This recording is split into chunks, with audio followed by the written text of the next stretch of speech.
এক রাজা যুদ্ধের ময়দানে হেরে গেছে।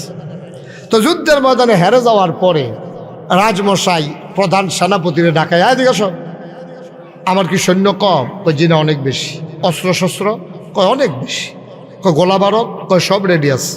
তারপরে আমরা হারলাম কেন? কয় রাজমশাই 101টা কারণ আছে।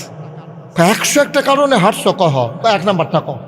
1 নাম্বার কারণ হইল কাফেরদেরকে আমরা ঘেরাও দিয়ে ফেলছিলাম, তাদেরকে মারার জন্য আমরা প্রস্তুত ছিলাম, বন্দুকও রেডি করছি, ট্রিগারও দুইটা টানতে আসি, গুল্লি গত রাইতে বৃষ্টিতে ভিজা গেছে, বার হয় না। গুল্লি সব কি হয়ে গেছে?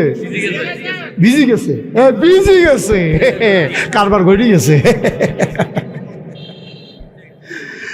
গুল্লি সব ভিজি গেছে। এখন ট্রিগারে দুইটা টাপতে আছে, আঙ্গুল শুদ্ধ লই আইয়া পড়তে আছে, কিন্তু গুলি তো বার, গুলি সব কি হয়েছে? ভিজি গেছে। গুল্লি ভিজে যাওয়ার কারণে যতই টানাটানি করে গুল্লি আর বার হয় না। রাজমশাই মুচকি হাসি দিয়া কয়, আর 100 কারণের দরকার নাই, একটা সারে, তুমি আর কারণ বইল না, গুল্লি করতা না পারলে আর জিতবা কেমনে, এই জন্যই তো হেরে গেছো। জি রাজমশাই, তো যদি তুমি বলো পতিত সরকার, গত সরকার জগদ্দল পাথরের মতো যে চেপে বসলো, কেন তাদের পতন ঘটলো? আমার যখন জিগাইছে আমি বলছি 101টা কারণ আছে। হুজুর 1 নাম্বারটা কোন? আমি বললাম 1 নাম্বারের কারণ হইল যখন মসজিদের মেম্বারে আলেম খুতবা দিয়েছে, এই খুতবা যখন জালেমের বিরুদ্ধে গেছে, জালেম পরের সপ্তাহে আসার আগে ইমামের চাকরি খেয়ে ফেলেছে, ঠিক কিনা? কই হুজুর এটা কি? আমি কই দে আলেম ওয়াজ করতেছে, কথা পক্ষে যায় নাই, টান দিয়া নেতা মাইক টান দিয়া নিয়া আলেমকে বেয়াজ্জতি করে পুলিশের হাতে দিয়েছে। আমার সাথে অনেকে একমত হয়েছে, হুজুর আর কারণ লাগবে না, একটাই চলবে। কারণ আলেমের উপরে নির্যাতন, আলেমের বেজ্জতি। আল্লাহর নবী কয় লা হিজাবা বাইনাহু ওয়া বাইনাল্লাহ, আল্লাহর মাঝে ওই মাজলুমের মাঝে কোনো পর্দা নাই। আল্লাহ বলে ডাক দিতে দেরি, কবুল হতে দেরি নাই। 101টা কারণে যদি গত সরকারের পতন হয়ে থাকে, 1 নাম্বার কারণ হইল আলেমের উপরে নির্যাতন, ঠিক কিনা? যেই দেশে চুর বাটপার গুন্ডা বদমাইশ ডাকাইতেরা রাস্তার ভিতরে সিনা টান টান করে হাঁটে, যেই দেশে 92% জন লোক মুসলমানের দেশে, যেখানে জেলখানাগুলো ভরে যায় আলেম দিয়া, এই দেশে কেন পতন হইল আর তালাশ করার দরকার নাই, ঠিক কিনা? একটা আলেমের আলেমের একটা মোনাজাত, 1 ফোঁটা চোখের পানি আল্লাহর আরশ পর্যন্ত কাঁপাই দেয়, ঠিক কিনা? কম আর কারণের কি দরকার? মাগরিবের পরে মোবারক সময়ে পাখিগুলো যখন আপন নিরে ফিরে গেছে, গরুগুলো যখন গোয়াল ঘরে, বাওয়ারিশ কুকুরগুলো যখন নিরাপদ আশ্রয়ে, ছোট্ট শিশু সন্তানটি খেলাধুলা শেষ করে যখন মায়ের কুলে ফিরে গেছে, স্বাভাবিকভাবে কর্মমুখর, কর্মব্যস্ত, আনন্দ ঘন একটি দিন অতিবাহিত করার পরে ক্লান্ত, পরিশ্রান্ত, অবসন্ন এ পিঠ যখন বিছানা চায়, এ দেহ যখন আরাম চায়, একটু স্বস্তির নিঃশ্বাস যখন ফেলতে চায়, সকল আরামকে হারাম করে দিয়ে যিনি আমাদেরকে আজকের আয়োজনে এই কোরআনের মাহফিলে আসার বসার, কিছু কথা শোনার সুযোগ করে দিলেন, মাবুদের শিখানো কালেমা দিয়ে চিৎকার করে সবাই পড়ি আলহামদুলিল্লাহ।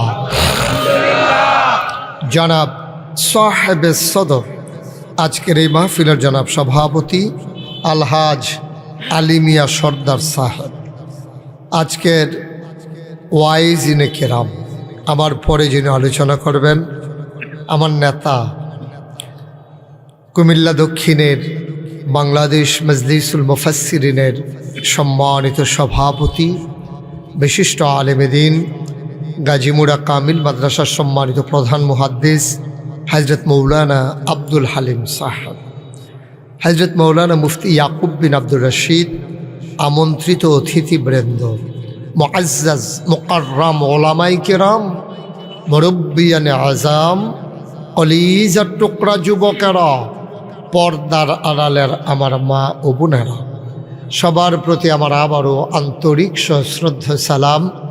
আসসালামু আলাইকুম ওয়া রাহমাতুল্লাহি ওয়া বারাকাতুহু। বন্ধুগণ, ঠিক এই অশ্বদিয়ায়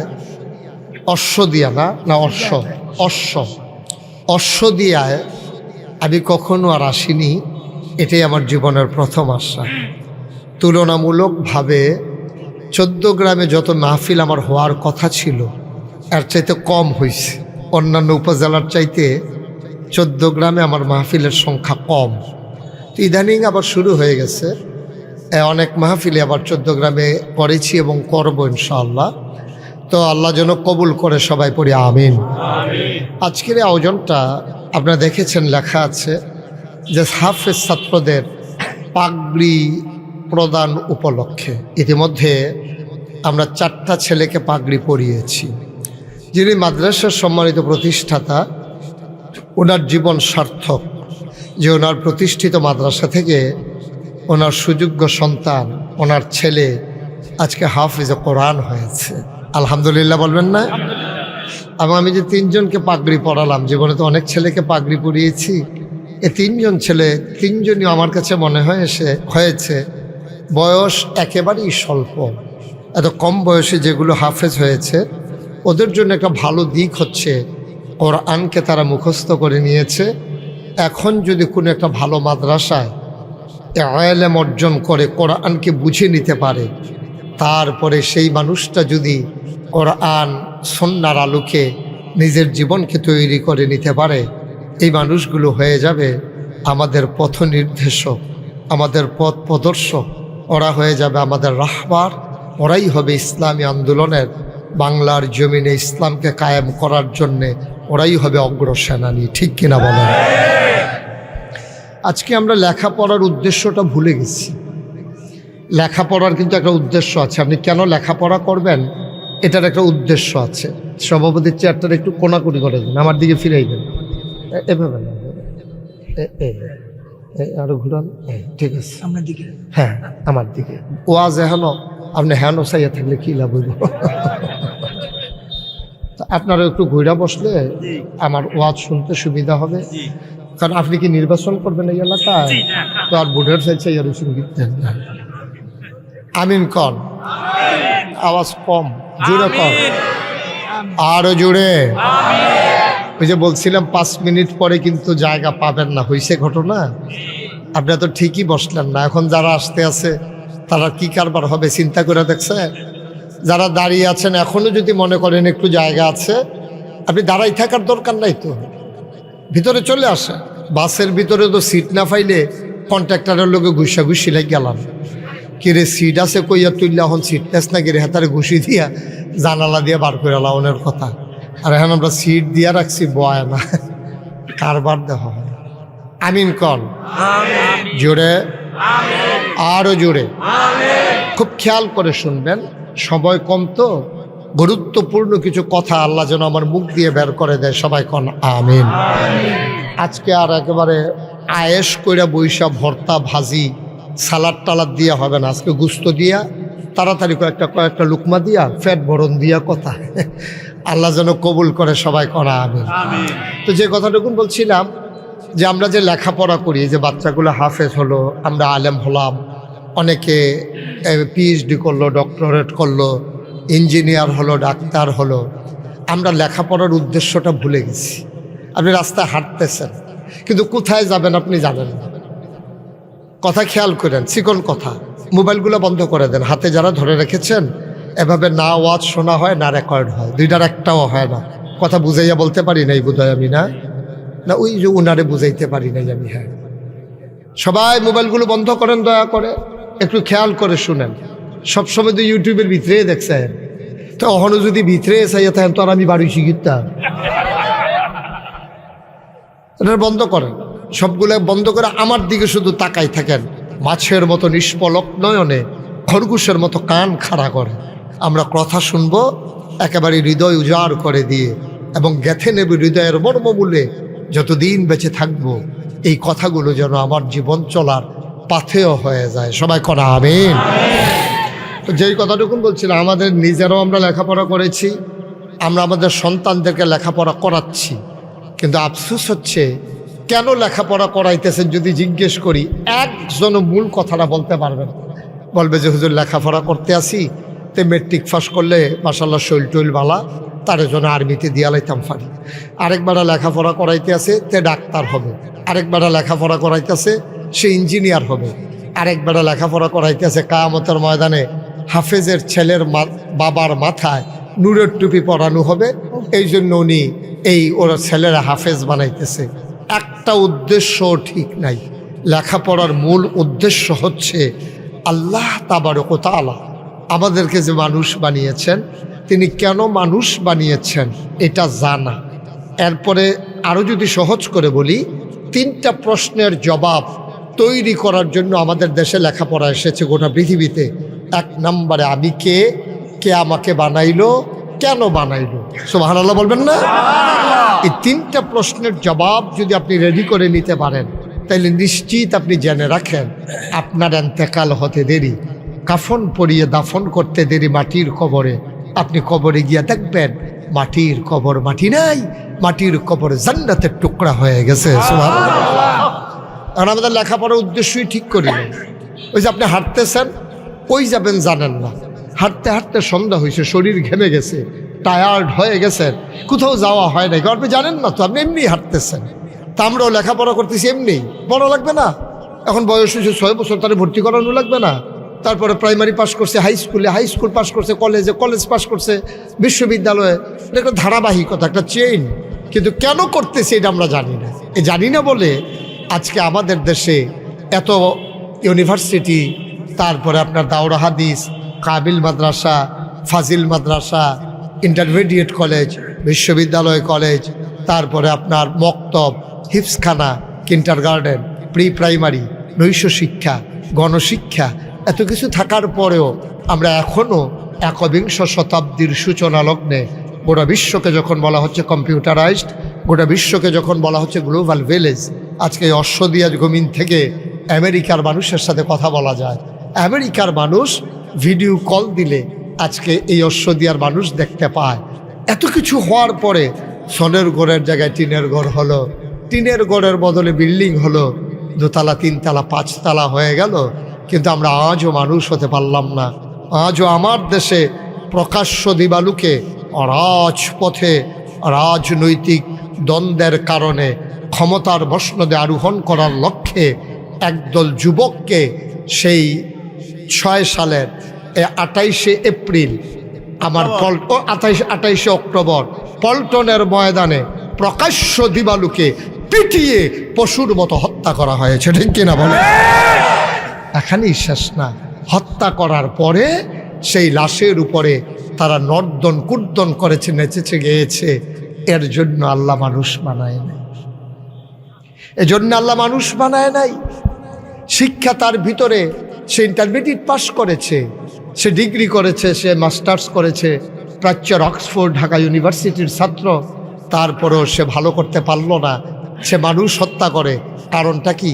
কারণ মূল উদ্দেশ্য আমরা হাসিল করতে পারি নাই। ঠিক কিনা কর? বন্ধুরা আমার, ভাইরা আমার, তাইলে মূল উদ্দেশ্য কি? শিক্ষার মূল উদ্দেশ্য কি? এটা আমাদের এক লাইনে জেনে নেওয়া লাগবে। শিক্ষার মূল উদ্দেশ্য হলো প্রতিটি মানুষের মাঝে একটা পশু বাস করে। গরু যেমন একটা পশু, ছাগল যেমন একটা পশু, মানুষও ঠিক এমনি একটা পশু। তাইলে গরুকে গরু কয়, ছাগলরে ছাগল কয়, কিন্তু মানুষরে কেন মানুষ কয়? কারণ হলো পশু প্রবৃত্তিকে দমন করে মনুষ্যত্বের বিকাশ যখন মানুষ ঘটায়, তখনই মানুষকে মানুষ কয়, নাইলে মানুষও একটা পশু। ঠিক কিনা? আরো সহজ করে বলি, আপনি ক্লাসে পড়া পারেন না, প্রতিদিন আপনি পড়া পারেন না। স্যার প্রথম পিটাইছে, ধমক দিছে, বুঝাইছে, পরে একদিন বলে ফেলছে যে তুই একটা গাধা হইস, তোর এত প্রত্যেক দিন পড়া দেই, তুই একদিনও পড়া, তুই একটা গাধা হইস তুই। তাইলে বুঝে গেল তার কানগুলা কয়েকদিন স্কুলে যাওয়ার পরে গাদার মতো লম্বা লম্বা হয়ে গেছে। কথা কয় না দেখি। তাহলে স্যারে যে তারা গাদা কইল মানে গাদায় যেরকম তুই এইরকম হইছ, তুই মনুষ্যত্বের বিকাশ ঘটাইতে পারো নাই। আপনি ছোট্ট বাচ্চারে দুইটা বাবা খুব রাগ হয়ে এমন জুড়ে পিটাইতে আছে, মানে এটা কল্পনার বাইরে। নিজের বাচ্চারে নিজে পিটাইতে পারে, দৌড়াইয়া তার দাদি আসছে, আইসা বলতেছে তুই একটা গরু হইস, তুই আমার ঘরে একটা গরু হইস, তুই বাচ্চারে মানুষ এমনি মারে। তাইলে বোঝা গেল তার দুইটা শিং উঠছে। কথা বুঝেন নাই আমার কথার জবাব দিতে হবে তো। তার কি শিং উঠছে? তার মাথাটা বড় হয়ে গেছে, তার পিছন দিয়ে একটা ল্যাঞ্জা বাড়িয়েছে, তো তার যে তার মায় গরু কইল। কারণ হলো তারে গাদা কয় সারে, তা গাদার মতো ব্যবহার আচরণ করেছে, অর্থাৎ গাদার গুণ তার মাঝে পাওয়া গেছে। মা সন্তানকে গাধা কয় কারণ গাধার মতো, গরু কয় গরুর মতো সে আচরণ করেছে। তাইলে আপনি আমি মানুষ হইলাম কেমনে? যেই দিন মানুষ মনুষ্যত্বের বিকাশ ঘটাইয়া মানুষের আচরণ করতে পারবে, ঠিক কিনা?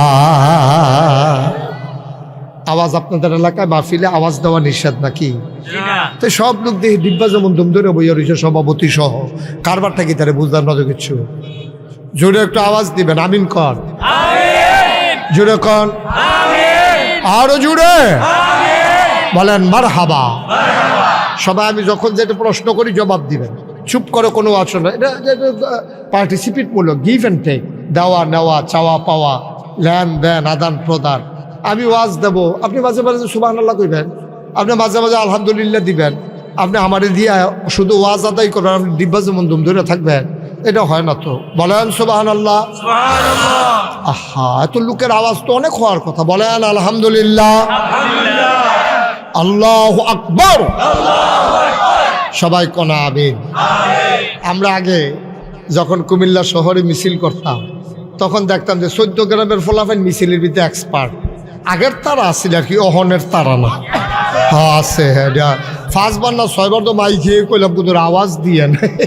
আপনার যেই আওয়াজ দিতে আছেন এটা তো আমার কাছ পর্যন্ত আইয়া না, আপনারা অহন আওয়াজ বালা। মারহাবা কন, কন, সবাই কনা আমিন। তাইলে যেই কথাটা বলতেছিলাম, 1500 বছর আগে, কথা বলেন না পেছনে, 1500 বছর আগে আল্লাহ যখন মানুষ বানাই এই নবীজি পাঠাইছেন, এই নবীজি এসে কি করলেন? এসে দেখলেন বর্বর, বাদইন, যাযাবর, মূর্খ, অসভ্য একদল মানুষ। তিনি এসে মানুষগুলোকে বদলে দিলেন। তাহলে তারা বর্বর ছিল, তাদেরকে বানাই দিলেন সুসভ্য, সুশীল, আধুনিক, ভদ্র, আল্লাহওয়ালা। সুবহানাল্লাহ বলবেন না? আচ্ছা, কেমন করে বানালেন? পশ্চিমা বিশ্বের যারা মনীষী, America, Britain, France, Germany, Sweden, Switzerland, যত বড় বড় দেশ আছে, আর ওদের জন্য বড় বড় ইউনিভার্সিটি আছে, ওরা গবেষণা করলো, থিসিস করে নিল, তারা ডক্টরেট করলো ওই বিষয়ের উপরে যে মানুষগুলো 1500 বছর আগে যখন অসভ্য ছিল, বর্বর ছিল, সামাজিক অবকাঠামো ছিল না, বাহন ছিল না, ল্যান্ডফোন ছিল না, কুরিয়ার সার্ভিস ছিল না, পোস্ট অফিস ছিল না বলতে কিছুই ছিল না। ওই সময় এত ভদ্রতার উন্নতির চরম শিখরে কেমন করে মানুষগুলো আরোহণ করলো?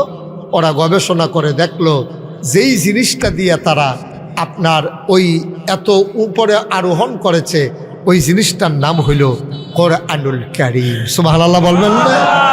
এই কোরআন থেকে তারা শিক্ষা নিয়েছে বলে, কোরআনের মর্মমূল তারা ধারণ করেছে বলে তারা সেদিন এত উন্নতির চরম শিখরে আরোহণ করেছে। বন্ধুগণ, এই জন্য আল্লাহ তাবারক ওয়া তাআলা বলে দিলেন, কল, হে রাসূল আপনি বলুন, হাল ইয়াস্তাবিল্লাযীনা ইয়ালামুনা ওয়াল্লাযীনা লা ইয়ালামুন, আপনি বলে দেন যারা জানে যারা জানে না, দুই দল কি সমান? কখনোই দুই দল সমান হতে। আহা, সব মরহুম লয়ে ফিরে গেলাম ভাই, আর চাইতে কম লোকে তো আওয়াজ হয়, দুই দল কি সমান? তো সবাই বলতে হবে। আমি প্রশ্ন করার পরে উনি খালি একজনে কইছে আর বাহি সব কয়, আবার আর যেই মত আমরারও সেই মত। যারা জানে যারা জানে না, দুই দল কি সমান? তাইলে দুই দল সমান না, এটা কি আমার কথা না আল্লাহর কথা? যে চিনলো, যে জানলো, যে চিনল না, যে জানল না, দুই দল কখনো সমান হতে পারে না। আপনি অশ্বদিয়া থেকে চিটাগং যাবেন, একজনকে জিজ্ঞেস করেছেন, ভাই আপনি তো প্রায় চিটাগং যান, আমি কেমনে যাব? ওই রাস্তার মুখে ওই জায়গাটার নাম কি? বিশ্ব রোড। বিশ্ব রোড ওই মিয়ার বাজার গিয়া বাসে উঠবেন। এখন কোন দিকের বাসে উঠবেন আপনি আর বলেন নাই, বলছে মিয়ার বাজার দিয়ে বাসে উঠবেন। সে রাস্তার ওই পারে চলে গেছে, সে গেল চিটাগং, আর এই পারে আইসা দাঁড়াই রইছে, বাস আসছে, বাসে উঠতে হবে বলে দিছে। এখন যখন বাসে উঠছে, সে কি চিটাগং না ঢাকা? সে জানেন, সে একটুক জানছে বাসে উঠা লাগবে, কিন্তু কোন দিকের বাসে উঠা লাগবে সে জানে নাই। এই জন্য সে বাসে উঠা ঢাকা চলে গেছে। আমরা যারা জান্নাতে যেতে চাই, আমি যদি জিজ্ঞেস করি জান্নাতে যেতে চান কারা, একজন লোকেরও হাত নিচে থাকবে না। মনে করেন জিজ্ঞেস করলাম, আমাদের ভিতরে জান্নাতে কারা যেতে চান, হাত উঠান। দেখছেন, যেটা বলছিলাম এটাই হয়েছে। উনি দুই হাত তুলছে, কয় অর্ধেকটা নিয়ে আবার নিগায় এক হাত তুললে ফুরাটা লইয়া যাইতাম চাই। হ্যাঁ, মার্শাল্লাহ, ভালো। তাহলে সবাই জান্নাতে যেতে চান? তাহলে জান্নাতে যেতে হলে গাড়িতে উঠা লাগবে। এই গাড়ির নাম না হইল কবর। সুবহানাল্লাহ বলবেন না?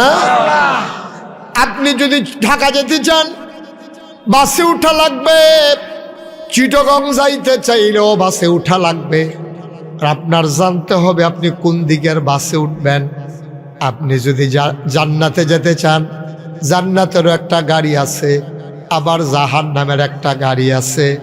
এখন সিদ্ধান্ত নিতে হবে আপনি কোন বাসে উঠবেন, জান্নাতের না জাহান্নামের। এখন উঠে গেছেন আপনি জাহান্নামের গাড়িতে, যাইতে চান চিটাগঙ্গে, ঠিক কিনা? জাহান্নামের গাড়িতে উঠে আপনি জান্নাতে যেতে চান, এটা কেমনে সম্ভব? কেমনে সম্ভব? চিটাগঙ্গের বাসে উঠতে আপনি ঢাকা যাইতে চান? হ্যাঁ, আপনি ফেনি গিয়া কইবেন ইন্না লিল্লা ফেনি। আপনি ফেনি গিয়া সেটা যখন কন্ট্রাক্টরে কইব ভাড়া দেন, কই আইসি ঢাকা গনাইছে না, কই কি আর ঢাকা, আমি না বাসে উঠলাম, কয়ে চিটাগঙ্গে বাস না, ফেনি গিয়া কই ইন্না নিল্লা ফেনি। আপনি ইন্না নিল্লা ফেনি কইয়া লাভ দিয়া ফরন যাইব। ঢাকার দিকে আপনি একটু আগাইতে পারেন নাই, কারণ হলো আপনি ঢাকার বাসে উঠেন নাই। আপনি সারাটা জীবন শেষ করতেছেন জান্নাতে যাবার আশায়। যেই কয় হাত উঠান, সবার সাথে আপনি হাত উঠান, কিন্তু আপনি উঠে গেছেন জাহান্নামের গাড়িতে, ঠিক কিনা? আপনি জান্নাতে যাবেন কেমনে? কেমনে যাবেন জান্নাতে? আল্লাহর নবী জাহান্নামের বাসিন্দাগুলোর জান্নাতের গাড়িতে উঠাই দিলেন, আর বলে দিলেন, শোনো শোনো শোনো, হাল ইয়াস্তাবিল্লাযীনা ইয়ালামুনা ওয়াল্লাযীনা লা ইয়ালামুন।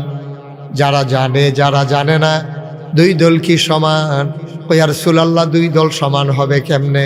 কয় তাইলে আসো, ইকরা বিইসমি রাব্বিকাল্লাযী খালাক। তাইলে চলো লেখাপড়া শুরু করে দেই ওই আল্লাহর নামে, যিনি তোমাকে আমাকে সৃষ্টি করেছেন। বলো সুবহানাল্লাহ। আমরা উদ্দেশ্য ভুলে গেছি, বলছিলাম না প্রথমে, আমরা মানুষ হওয়ার জন্য, জান্নাতে যাওয়ার জন্য একটা মানুষও লেখাপড়া করে না। আমি নিজেই তো করি নাই। আমি মনে করছি কামেল পাশ করলে মাদ্রাসায় চাকরি হবে, তো মাদ্রাসায় চাকরি হলে বেতন পাবো। উদ্দেশ্যটাই ছিল কামেল পাশ করলে চাকরি হবে, কিন্তু কামেল পাশ করলে আমি আল্লাহকে চিনবো, আর আল্লাহরে চিনতে পারলে আল্লাহর রাস্তা, জান্নাতের রাস্তা চিনবো, আর ওই রাস্তায় চলতে থাকবো, একদিন জান্নাতে চলে যাব। এই উদ্দেশ্যে আমার জানামত একটা ছেলেও লেখাপড়া করে। আমরা গার্জিয়ানরা এই উদ্দেশ্যে লেখাপড়া করাই না।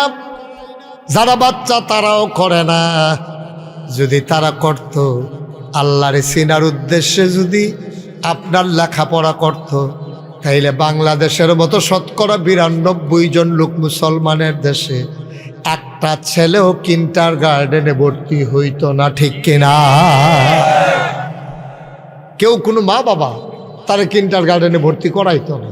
দেখেন, মুসলমানের সন্তান, আপনি যাই মানেন আর না মানেন, ফরো মাসালা নিয়া সারা জীবন দ্বন্দ্ব ছিল। সাহাবাদের মাঝে ছিল, তাবেঈদের মাঝে ছিল, তাবে তাবেঈদের মাঝে ছিল, তারপরে আইম্মে মুজতাহিদিন, আইম্মে শরীয়ত, আইম্মে তরিকত, সালফে সালিহিন, উলামায়ে মুতাকাদ্দিমিন, মুতাআখিরিন, ইমাম সাহেবান, মুফতিয়ানে এজাম, মুফাসসিরিনে কেরাম, সবার মাঝে সারা জীবন ফরু মাসালা নিয়ে দ্বন্দ্ব ছিল। আপনি পাগড়ি বাঁধবেন কি বাঁধবেন না, না বাঁধলে হবে কি না, নফল পড়বেন কি পড়বেন না, তাহিয়াতুল ওযু, দুখুলুল মসজিদ, আওয়াবিন কোনটা পড়া যাবে কোনটা পড়া যাবে না, এগুলো নিয়ে দ্বন্দ্ব ছিল। কিন্তু সেই নবী থেকে শুরু করে আজকে পর্যন্ত ফজরের নামাজ ফরজ 2 রাকাত, এই ব্যাপারে কোথাও কোনো দ্বন্দ্ব শুনছেন? কোনো যুগে শুনছেন? কোনো দেশে শুনছেন? ফজরের নামাজ ফরজ 2 রাকাত, এই ব্যাপারে কোনো দ্বিমত নাই। এবার আসেন জোহরের নামাজ ফরজ 4 রাকাত, এই ব্যাপারেও দ্বিমত নাই। আসরের নামাজের ফরজ 4 রাকাত, এই ব্যাপারেও যে হে কওমি হোক, খারিজি হোক, আলিয়া হোক, সুন্নি হোক, আহলে হাদিস হোক, আর আমরা তো কোনো ভাগও পড়ে গেলাম না। এই যে এত ভাগ করলাম, একটার ভিতরে আমি পড়তাম পারছি না। আমরা সুন্নি হইতাম পারলাম না, ওহাবি হইতাম পারলাম না, তারপরে গিয়ে বাহিরি যেটা আহলে হাদিস কিতা কিতা আরও আছে, এটি তো ফইলে নাই। এখন আমরা কোন ভাগও পড়লাম? আমরা কোনো ভাগে পড়তে চাই না, আমরা ইসলামের ভাগে পড়তে চাই, ঠিক কিনা বল? কোনো ভাগ আমাদের দরকার নাই। এই ভাগে ভাগে গজব হয়ে গেছে, দেশটা গজব হয়ে গেছে। এই ভাগ আর দরকার নাই। আমরা মুসলমান, আমাদের আল্লাহ এক, আমাদের নবী এক, আমাদের কাবলা এক, আমাদের কোরআন কেতাব এক, আমাদের দিন এক, আমরা সবাই এক, ঠিক কিনা কও? এখন আর অন্য কিছু তালাশ করার দরকার। ওই ভাগে ভাগে ভাগ হওয়াতে সমস্যাটা হয়েছে কি, বিরক্ত করা যাবে না। ভাগে ভাগে এক হওয়াতে কি, ভাগ হওয়াতে কি সমস্যা হয়েছে জানে? আমরা যখন বিভিন্ন জায়গায় মাহফিলও যাই, চুহি দিয়া, ওই বেড়ার ফাঁক দিয়া, জানালার ফাঁক দিয়া, ওই যারা ওয়াজ শুনতে আইছে এর ভিতরে যদি বুঝে শুনে বালা, জানালার ফাঁক দিয়া, দরজার মাঝি দিয়ে উকি দিয়া টুফির দিকে চায়, হুজুরের টুফিটা কেমন। না, আমরা টুফির মতো না। নাউজুবিল্লাহ বলবেন না? হুজুরের টুফি কেমন, হুজুরের পাঞ্জাবির কালার কেমন, টুপির কালার কেমন, তারপরে নমুনা কেমন, এইসব দেখা আমাদের দেশে হুজুর তালাশ করা হয়। হুজুরের ইমান কেমন, হুজুরের আমল কেমন, এই তালাশ করা হয় না, ঠিক কিনা? কষ্ট লাগে। আপনি ঠিক কইতেন না?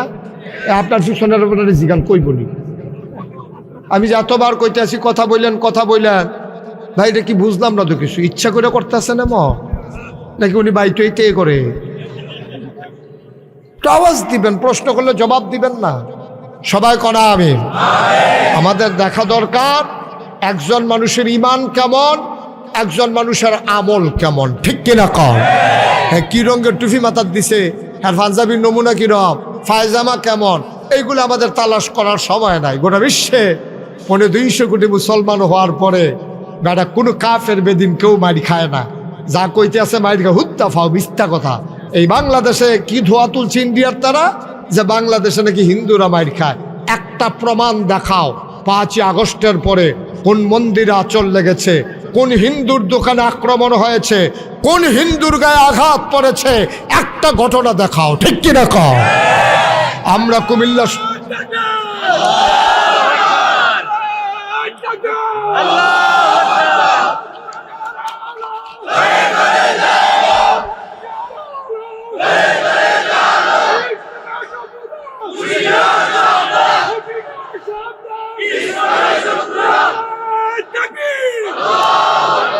আমি কুমিল্লা শহরে থাকি। কুমিল্লার প্রতিটি মন্দিরের নিরাপত্তা আমরা বিধান করেছি। আমি এসপি সাহেবকে বলেছিলাম, আমি ডিসি সাহেবের সাথে মিটিং করে বলেছিলাম যে কুমিল্লার কোনো মন্দিরে, কুমিল্লার কোনো মিষ্টি দোকানে, কুমিল্লার কোনো হিন্দুর উপরে একটা ফুলের টকা পড়লে আমরা তার জবাব দেব। সেদিন আমরা এনশিওর করেছিলাম, ঠিক কিনা বলেন? আমরা রাত্র ঘুরে ঘুরে প্রতিটি মন্দিরের সামনে লোকজন বসিয়ে দিয়েছি যেন হিন্দুদের উপরে আঘাত না হয়। আমরা পুরোহিতকে জড়িয়ে ধরে বলেছি, তুমি হয়তো আমার ধর্ম মানো না, কিন্তু তুমিও মানুষ, তোমার কোনো ক্ষতি হবে না। আমরা যতক্ষণ থাকি নাম্বারগুলো দিয়ে এসেছি, রাত্রে 3টা 4টায় যখন মন চায় ফোন দেবেন, আমরা দৌড়ে দৌড়ে এসে হাজির হব। এই তো আরামে থাকার পরে আমরা তাদেরকে, আপনি খেয়াল করেন বাংলাদেশে হিন্দুরা যেমনে থাকে, মায়ের গর্ভের ভিতরে সন্তানটাও এত আরামে থাকে না, ঠিক কিনা? সুখে থাকলে বুতে কিলায়। তোমরা মন্দিরগুলো আমরা পাহারা দেই, তোমাদের ব্যবসা আমরা চেয়ে রাখি, তোমাদের ব্রাহ্মণ ঠাকুরদেরকে আমরা দেখে রাখি, তোমাদের ব্যবসা প্রতিষ্ঠানগুলো পাহারা দেই। তোমরা এমন নিমক হারামের ভূমিকা পালন করলা, আমরা তোমাদের সব পাহারা দিলাম। আর প্রকাশ্য দিবালুকে চিটগঙ্গে তোমরা আদালত প্রাঙ্গণে আমার অ্যাডভোকেট সাইফুল ইসলাম আলিফকে তোমরা প্রকাশ্য দিবালুকে কুপিয়ে কুপিয়ে হত্যা করেছ, ঠিক কিনা বলো? আমরা শান্তিপ্রিয় মানুষ, আমরা এটার প্রতিবাদ আর আইনের হাতে ছেড়ে দিয়েছি। ইচ্ছে করলে বাংলাদেশের মুসলমানগুলা টোকাইয়া টোকাইয়া হিন্দুগুলারে এক জায়গা রাইক্যা সকলে মিল্লা ফু দিলে ফু ফু, ঠিক কিনা ক? আমরা বলেছি না, এটা আমাদের দায়িত্ব নেই, আইন শৃঙ্খলা রক্ষাকারী বাহিনী দেখবে, এটা তাদের কাজ। তো যেই কথাটুকু বলছিলাম, আমরা শিক্ষার উদ্দেশ্য হারিয়ে ফেলেছি। আমরা মানুষ হওয়ার জন্য কেউ শিক্ষা গ্রহণ করি না। আমরা শিক্ষা গ্রহণ করি চাকরির জন্যে, শিক্ষা গ্রহণ করি বিদেশের জন্যে, শিক্ষা গ্রহণ করি ব্যবসার জন্যে। আমরা মানুষ হওয়ার জন্য কেউ শিক্ষিত হই নাই। এই জন্য শিক্ষিত নামের পশু আজকে পরিণত হয়েছে, ঠিক কিনা বলেন? আর নাইলে একটা সরকার বিভিন্ন দেশে বিভিন্ন সময় অদল বদল হয়, হওয়াটাই স্বাভাবিক। আন্দোলনের মুখে হয়, বৈপ্লবিক পরিবর্তনে হয়, নির্বাচনের মাধ্যমে হয়, মারা যাওয়ার কারণে হয়। কিন্তু আপনি যেই দিন থেকে সভ্য পৃথিবী শুরু হয়, আরে এটা কি কারবার? এই সবাই মিললে বা গেছে কেউ লাগবো, কারবারটা কি? এই কারবারটা হলো বাংলাদেশেই সম্ভব। কারণ যারা ক্ষমতা পাইলে আর ছাড়তে চায় না, তো যখন তারা ছাড়ায় তখন তার রুচি থাকে না, ঠিক কিনা কন? আল্লাহ যেন হেফাজত করে, সবাই কনা আমিন। তো যেই কথাটুকুন বলছিলাম, শিক্ষার উদ্দেশ্যটা কি? ওই আমি কে এটা জানা। তা আমি কে? আমি কে এটা তো আল্লাহ ১৫০০ বছর আগে বলছেন। আল্লাহ বলছেন ইন্নী জাইলুন ফিল আরদে খলিফা, আমি আল্লাহর প্রতিনিধি, এটাই তো আমার মূল পরিচয়। কিসের ফির সাপ বেড়া, কি আল্লাহ সাপ, কিসের মন্ত্রী, কিসের এমপি, কিসের ভুইয়া চৌধুরী, সরকার, খনকার, পেশকার, এগুলো মানুষের সাময়িক পরিচয় দেওয়ার জন্য লাগে না। গাইশের পিসাব, মুস্তাক ফৈজিনা, ওইটা মানুষ চিনে না। ওই যে মাদ্রাসার প্রতিষ্ঠাতা অমুক, এটা কইয়া চিনানো লাগে। ভুইয়া, এটা কইয়া ভুইয়া বাড়ির মানুষটারে চিনে। সরকার, এটা বলে সরকার বাড়ির মানুষরে চিনে। এটি মূল পরিচয় না। মূল পরিচয় ইন্নানী মিনাল মুসলিমিন, আমি মুসলমান, ঠিক কিনা কও? এর বাইরে তোমার কোনো পরিচয়ের দরকার নেই। তুমি মুসলমান, এটাই তোমার বড় পরিচয়। মুসলমান, তোমার যদি এইটাই মূল পরিচয় হয় আমি মুসলমান, এখন তুমি কেন বলো আমি দেওবন্দি আকীদায় বিশ্বাসী? তুমি তো মুসলমান, তোমার মূল পরিচয়। এখন তুমি কেন বলো আমি সুন্নি? এখন তোমারে মানুষে কেন ওয়াহাবি কয়? এখন কেন তুমি বলো আমি আহলে হাদিস? এই যে নানান দল উপদলে বিভক্ত হলা, এইটাই তো কাফেরদের জন্য সুবিধা। 5 ভাই যখন একসাথে থাকে, বাইরের কোনো মানুষ চাচাতো ভাইয়ারা আর চোখ তুলে তাকায় না। 5 ভাই যখন আলাদা আলাদা হয়ে যায়, তখন চাচাতো ভাই না দেখবা যে ইচ্ছাতে আই না পিটায়, কারণ তারে পিটাইছে, আমার তো কিছু আসে যায় না। আমরা মুসলমান 250 কোটি যদি একসাথে থাকতে পারতাম, আক্রমণ দূরের কথা, মুসলমানের দিকে কোনো কাফের বেদিন চোখ তুলেও তাকাইতে পারত না। এই সুযোগ আমরা করে দিয়েছি, এই সুযোগ আমরা করে দিয়েছি। মধ্যপ্রাচ্যে যেখানে ইসরায়েল, ইহুদিদের যে দেশটা, চতুর্পার্শ্বে একটা কাফেরের দেশও নাই। ইসরায়েলের সাথে সবগুলো সীমান্ত মুসলমানের দেশের। সবাই যদি বলতো ইসরায়েল ফিলিস্তিনের মানুষগুলোকে এমনি হত্যা করো, গাজার মানুষের লাশে লাশ ফেলে দিলা, বাড়িঘরগুলো ধ্বংস করে দিলা, লেবাননে আক্রমণ করলা, সব জায়গায় তোমাদের আক্রমণের পরিধি বাড়াইলা। এই সিরিয়া থেকে মুসলমান আসাদ, সিরিয়া থেকে একজন নেতা পালিয়ে গেল, মুসলমানরা দখল করলো। এই সুযোগে কাফের বেদিনেরা এসে সিরিয়া দখল দিতে চায়। কারণ হলো ওরা দেখেছে আমাদেরকে মারলে কেউ ডাক দেওয়ার নাই, এই জন্য মন মতো ওরা মারতে পারে। মনে রাখবা, আবার যদি এক হয়ে যাও গোটা পৃথিবীর মুসলমান, তাইলে সিংহের মতো গর্জন দিয়ে যখন দাঁড়াবা, ওই শিয়াল যেমন গর্তে পালিয়ে যায়, ইঁদুর চামচিকা যেমন গর্তে পালিয়ে যায়, বাকি কাফের বেদিনেরা সব মুসলমানের চিৎকারে গর্তে ঢুকে যাবে, ঠিক কিনা? মাত্র 313 জন সাহাবা। আমরা কি ইতিহাস ঘটাই নাই? এটা কোনো গল্প না, কোনো কাল্পনিক কাহিনী না, এটা যে মুখরোচক কোনো ইতিহাস না। মাত্র 313 জন মুসলমান, 1000 কাফের। আর কাফেরও যেমন তেমন কাফের না, বাছাই করা কাফের, মোটা তাজা, শরীরে শক্তি আছে, যৌবনদীপ্ত প্রাণ, প্রশিক্ষিত, অস্ত্রে শস্ত্রে সজ্জিত, বর্ম পরিহিত, খাপের ভিতরে তরবারি, পিঠের ভিতরে তীর ধনুক, হাতের ভিতরে বর্ষা, মাথার ভিতরে হেলমেট, সব কিছু। হেলমেট করলে তো আমরা তার কত মনে হয়, হ্যাঁ হেলমেট বাহিনী। নাউজুবিল্লাহ কয় না রে, জোরে কয় না নাউজুবিল্লাহ। আপনার 14 গ্রাম তো আমি অনেক জায়গায় ওয়াজ করছি, এরকম মরহুম নাউজুবিল্লাহ তো আর কোনখানে পাইছি না।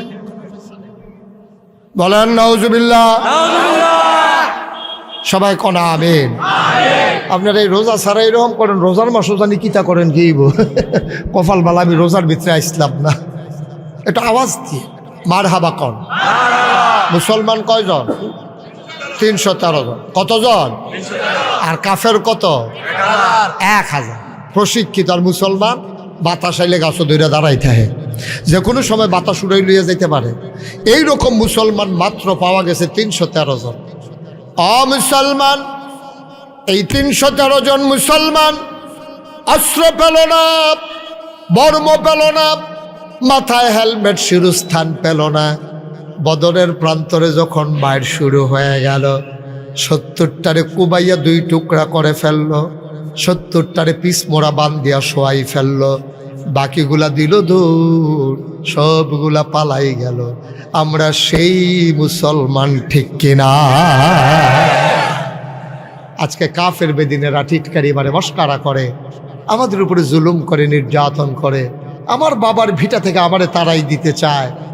এই আলেম ওলামা বাংলাদেশে 92% জন লোক মুসলমানের দেশে আলেম ওলামারে কি নির্যাতনটা করেছে।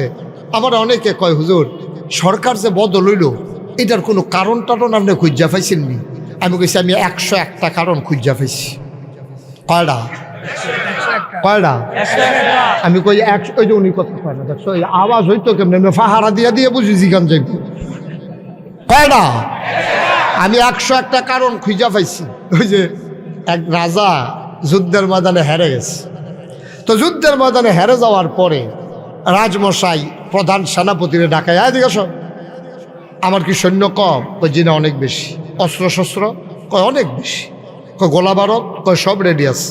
তারপরে আমরা হারলাম কেন? কয় রাজমশাই 101টা কারণ আছে। 101টা কারণে হারছ? কহ 1 নাম্বারটা কম। 1 নাম্বার কারণ হইল, কাফেরদেরকে আমরা ঘেরাও দিয়ে ফেলছিলাম, তাদেরকে মারার জন্য আমরা প্রস্তুত ছিলাম, বন্দুকও রেডি করছি, শিকারও দুইটা টানতে আসি, গুল্লি গত রাইতে বৃষ্টিতে ভিজা গেছে, বার হয় না। গুল্লি সব কি হয়ে গেছে? ভিজি গেছে। ভিজি গেছে, কারবার ঘটে গেছে। গুল্লি সব ভিজি গেছে। এখন ট্রিগারে যেটা টাপতে আছে, আঙ্গুল শুদ্ধ লই আইয়া পড়তে আছে, কিন্তু গুলি তো পারো। গুলি সব কি হয়েছে? ভিজি গেছে। গুল্লি ভিজে যাওয়ার কারণে যতই টানাটানি করে গুল্লি আর বার হয় না। রাজমশাই মুচকি হাসি দিয়া কয়, আর 100 কারণের দরকার নাই, একটা সারে তুমি আর কারণ বইল না, গুল্লি করতা না পারলে আর জিতবা কেমনে, এই জন্যই তো হেরে গেছো। জি রাজমশাই, তো যদি তুমি বলো পতিত সরকার, গত সরকার জগদ্দল পাথরের মতো যে চেপে বসলো, কেন তাদের পতন ঘটলো? আমার যখন জিগাইছে আমি বলছি 101টা কারণ আছে। হুজুর 1 নাম্বারটা কোন? আমি বললাম 1 নাম্বারের কারণ হইল, যখন মসজিদের মেম্বারে আলেম খুতবা দিয়েছে, এই খুতবা যখন জালেমের বিরুদ্ধে গেছে, জালেম পরের সপ্তাহে আসার আগে ইমামের চাকরি খেয়ে ফেলেছে, ঠিক কিনা? কই হুজুর এটা কি? আমি কই দে আলেম ওয়াজ করতেছে, কথা পক্ষে যায় নাই, টান দিয়া নেতা মাইক টান দিয়া নিয়া আলেমকে বেয়াজ্জতি করে পুলিশের হাতে দিয়েছে। আমার সাথে অনেকে একমত হয়েছে, হুজুর আর কারণ লাগবে না, একটাই চলবে। কারণ আলেমের উপরে নির্যাতন, আলেমের বেজ্জতি। আল্লাহর নবী কয় লা হিজাবা বাইনাহু ওয়া বাইনাল্লাহ, আল্লাহর মাঝে ওই মাজলুমের মাঝে কোনো পর্দা নাই। আল্লাহ বলে ডাক দিতে দেরি, কবুল হতে দেরি নাই। 101টা কারণে যদি গত সরকারের পতন হয়ে থাকে, 1 নাম্বার কারণ হইল আলেমের উপরে নির্যাতন, ঠিক কিনা? যেই দেশে চুর বাটপার গুন্ডা বদমাইশ ডাকাইতেরা রাস্তার ভিতরে সিনা টান টান করে হাঁটে। যেই দেশে শতকরা ৯২ জন লোক মুসলমানের দেশে, যেখানে জেলখানাগুলো ভরে যায় আলেম দিয়া, এই দেশে কেন পতন হইল আর তালাশ করার দরকার নাই, ঠিক কিনা বলো? একটা আলেমের আলেমের একটা মোনাজাত, এক ফোঁটা চোখের পানি আল্লাহর আরশ পর্যন্ত কাঁপাই দেয়, ঠিক কিনা কও? আর কারণের কি দরকার? সুতরাং আমি খুব সাবধান করে দিয়েছি সব মাহফিলে, খুব সাবধান। যত ন্যাক্কারজনকভাবে বিশ্রীভাবে যেমন করে সরকারের পতন হলো, আবার যখন যারা ক্ষমতায় আসবে ওরা যদি এমন করে আবার আলেমের দিকে চোখ বড় বড় করে তাকায়, আঙ্গুল নাচিয়ে আলেমের সাথে কথা বলে, মনে রাখবো আগের লোকদের চাইতে আরো করুণ অবস্থা পরবর্তী লোকগুলোর হবে, ঠিক কিনা বলো?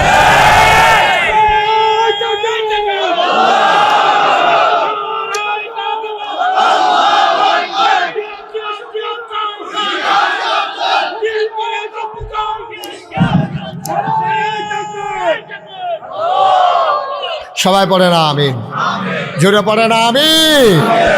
বন্ধুগণ, খুব খেয়াল রাখাবেন, খুব খেয়াল রাখাবেন। কাজের আপনি যাই করবেন তার একটা অ্যাকশন রিয়াকশন আছে। আপনি যা করবেন, আপনি পানির নিচে ডুব দিবেন তো ভিজে যাবেন। আপনার পেটে খিদে আছে, খাইছেন, পেট ভরে যাবে, এটা কোনো সমস্যা। আপনি ছুরি দিয়ে পুষ দিয়েছেন, রক্ত বের হবে। সব কাজের একটা অ্যাকশন আছে, রিয়াকশন আছে। যখন রক্ত বের হয়ে গেছে তা আপনার রক্ত শূন্যতা দেখা দেবে, এটাই তো স্বাভাবিক। জাতির ভিতরে শূন্যতা দেখা দিয়েছে, জাতিকে বিভক্ত করে। হ্যাঁ, কিচ্ছু একটা হইলেই রাজাকার রাজাকার, ঠিক কিনা ক? রাজাকার রাজাকার খেলা শেষ, ঠিক কিনা ক? এটা আর এখন কামও লাগে না। ওই যে বাগাইয়ে বাগাইয়ে এটা কয়দিন কইতে কইতে এখন বাঘ আইলেও আর ডর করে না। কথা কইতেছেন না কেন? না না, আপনি ওয়াশ করবেন, করেন না, অসুবিধা নেই। এখানে কাছে বইয়া বইয়া কথা কইলে তো এত ওয়াজ করবেন, এই ডে বালা। আমিন কন, জোরে কন। বন্ধুগণ, যেই কথাটুকুন বলছিলাম, তা আল্লাহ তাবারক ওয়া তাআলা আমাদেরকে যে মানুষ বানাইলেন, মনে আছে না কথা? মানুষ আমরা ভুলে গেছি বলে আজকে এই ঘটনা হয়। আমরা ভুলে গেছি আমাদেরকে কেন আল্লাহ মানুষ বানিয়েছেন, এই কথা ভুলে গেছি। আমি জানতে চেয়েছিলাম মাওলার দরবার, এই দুইজনকে বসাই দেন, এই যে ভাই বসতে হবে, ওই বাচ্চাটারাও বসান। তো এখনো বুঝছে না, তে মনে করছে অন্য হুজুর। সিফা দিয়া বইয়া থাকেন, ঘটনা আছে আরো অনেক বেশি। মাত্র শুরু হইছে, এর ভিতরে উঠে দোকানটা খুললে সারছি না, কয় বাহি দেন। উঠবেন লাস্টে দিয়ে, আমি তো কমু যে উঠেন, এবার এর আগে উঠে উঠি নেই। সিফা দিয়া বইয়া থাকেন, মার হাবা কর, জোরে কর, আর জোরে। বন্ধুরা আমার, ভাইরা আমার, আমি আল্লাহর কাছে জানতে চেয়েছিলাম, মাওলা আপনি কেন মানুষ বানিয়েছেন? আল্লাহ আমারে ডেকে ডেকে কয়, বান্দারে, ও বান্দা, জানতে চাও কেন মানুষ বানিয়েছে? বাড়ি থেকে কোরআন নাই, কোরআন পড়ো, কোরআন বুঝো, কোরআন দেখো। আল কোরআনে ১,৫০০ বছর আগে আমি আল্লাহ বলে দিয়েছি আমি কেন মানুষ বানিয়েছি। আমি কোরআন খুলে দেখি আল্লাহ কয়, ইয়া আইয়ুহান নাস, ও দুনিয়ার মানুষেরা, ও বুদু, তোমরা আবাদত করো। আমি বলি কার? কয় রব্বাকুম, তোমাদের যিনি রব। আমি কই রবকে? রব চিনো না? তোমার যিনি খালেক, তোমার যিনি মালেক, তোমার যিনি সত্তার, তোমার যিনি গফফার, তোমার যিনি আইয়ুব, তোমার যিনি ওয়াদুদ, তোমার জন্যে যিনি প্রেমময়, এই তিনি তোমার রব, আর রবি তোমার সব। আবাদত করো রবের। আমি বললাম কেন রবের আবাদত কেন করব? কয় আল্লাযী খলাকাকুম, যেহেতু তিনি তোমাদেরকে সৃষ্টি করেছেন। আমি বললাম কে আমারে সৃষ্টি করেছে? আমার আব্বা, আমার আম্মা যৌবনীবতী যখন হয়ে গেল, সবাই মিলে সেটেল ম্যারেজ করিয়ে দিল, সবাই মিলে বিয়ের বন্ধনে আবদ্ধ করে দিল, মধুর বাসরে দিয়ে দেওয়া হলো। মধুর মিলনে বাবা মা লিপ্ত হয়ে গেল। বাবার পিঠ থেকে, মায়ের বুক থেকে 2 ফোঁটা পানি সবেগে নির্গত হয়ে মায়ের ইন্টেন্সিভ কেয়ার, মায়ের সুরক্ষিত রেহেবের ভিতরে 2 ফোঁটা পানি একত্রিত হয়ে গেল। মেডিকেল সায়েন্স বলে পিতার পানির ভিতরে থাকে শুক্রাণু, মায়ের পানির ভিতর থাকে ডিম্বাণু। শুক্রাণু ডিম্বাণুর যখন মিলন হয় তখন জীবনের পয়দা হয়। আব্বা আম্মার মিলনের কারণে আমি ফোঁটা পানি হয়ে গেলাম এক ফোঁটা রক্ত, ফোঁটা রক্ত হয়ে গেল এক টুকরা গোশত। গোশত আস্তে আস্তে প্রলম্বিত হলো, আবার গোশতের মাঝে নাক হলো, মুখ হলো, চোখ হলো, কান হলো, হাত হলো, পা হলো। আবার বান্দা তিল তিল করে মায়ের রেহেমের ভিতরে বড় হয়। ও মুসলমান, বিবেককে জিজ্ঞেস করো, সন্তান বড় হয় খাবারের দরকার আছে নাকি না? আহা, নাই? খাবারের দরকার আছে নাকি নাই? এখন মায়ের ভিতরে সন্তান বড় হয়, খাবে কি? মায়ের পেটের ভিতরে সন্তান বড় হয়, কি খাবে সন্তান? মায়ের খবর নাই। মা রান্না করে, বাবা মিয়ার বাজারে দোকানদারি করে। সন্তান খাবে কি? মায়েরও খবর নাই, বাবারও খবর নাই। আল্লাহ ডাক দেয়া কয়, বান্দারে, ও বান্দি আমার, তোদের খবরের দরকারও নাই, বান্দা আমার টেনশনও আমার, বান্দা আমার চিন্তাও আমার। আল্লাহ তাবারক ওয়া তাআলা মায়ের নাভির সাথে সন্তানের নাভির কানেকশন লাগাই দিলেন, একটা স্যালাইনের লতের মতো কানেকশন লাগাই দিলেন মায়ের নাভির সাথে সন্তানের নাভির। সন্তান এখন কি খায়?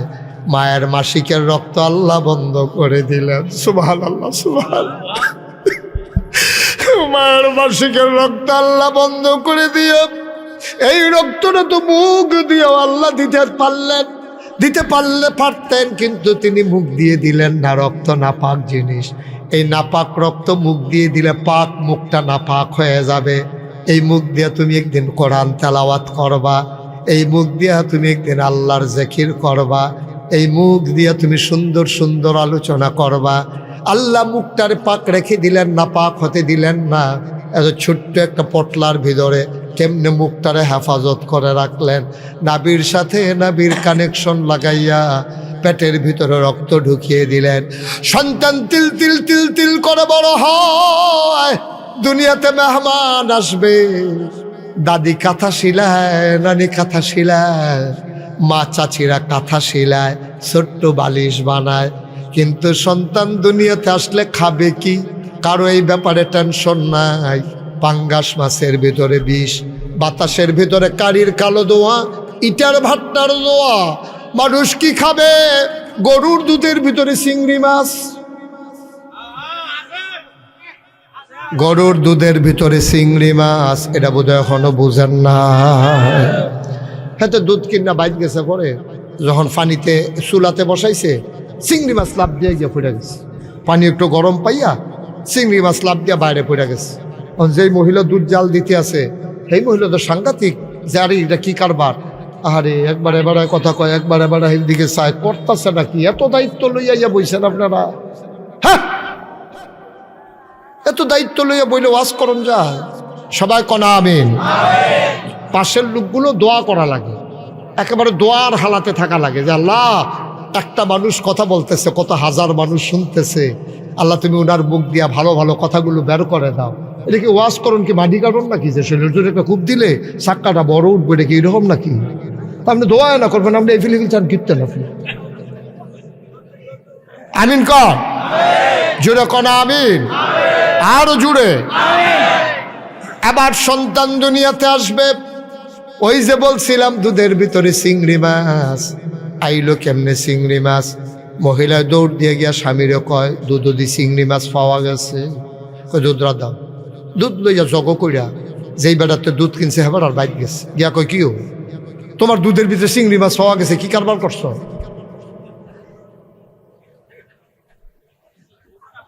কে কথা বলছে?